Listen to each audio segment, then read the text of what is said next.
Bé, nosaltres entenem, evidentment, la necessitat de disposar d'una ordenança reguladora de la gestió de residus municipals i que compartim gran part de la redacció d'aquesta proposta.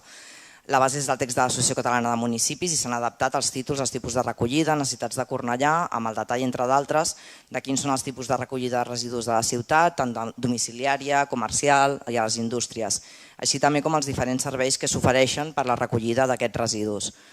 També es detallen les obligacions, prohibicions i altres aspectes funcionals i les campanyes d'educació, comunicació i sensibilització. I com hem dit, estaríem d'acord en gran part d'aquest redactat, però no compartim certs aspectes del servei d'inspecció que considerem que s'han de revisar per garantir la presumpció d'innocència de les possibles persones infractores, la tipologia d'algunes infraccions lleus i greus i tampoc compartim l'import de les sancions, ja que el considerem desproporcionat en relació a les infraccions. A tenir en compte, les infraccions lleus van de 850 fins a 2.000 euros, les greus de 2.001 euros a 5.000, les molt greus de 5.001 a 10.000 euros. Considerem completament desproporcionada una sanció de 850 euros per dipositar fora del contenidor les deixalles. Evidentment que s'ha de sancionar, però amb un import proporcional a la infracció comesa. I després en farem un debat més extens en la moció que hem presentat per la modificació de l'Ordenança General de Convivència Ciutadana, precisament on demanem revisar l'import d'aquestes sancions que també s'estipulen allà i el propi procediment sancionador. No hem presentat esmenes en aquesta proposta perquè un cop s'aprovi avui a ple hi haurà el període d'exposició pública i la nostra pretensió és fer-hi llavors al·legacions o esmenes, però parlar-les amb l'equip de govern per arribar a un consens. Per això no les hem presentat també prèviament i esperem poder disposar d'aquest espai d'entesa.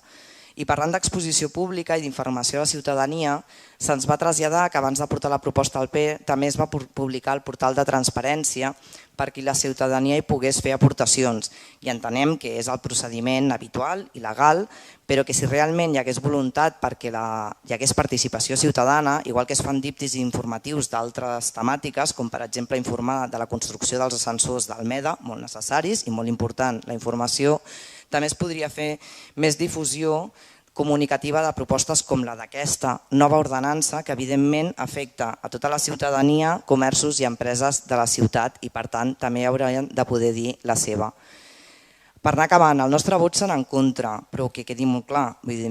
Entenem que s'ha de disposar d'aquesta ordenança, compartim la gran part del redactat, però no podem votar a favor d'una ordenança que, igual que la de convivència ciutadana, determina uns imports d'unes sancions que considerem desproporcionades a la infracció que li correspon.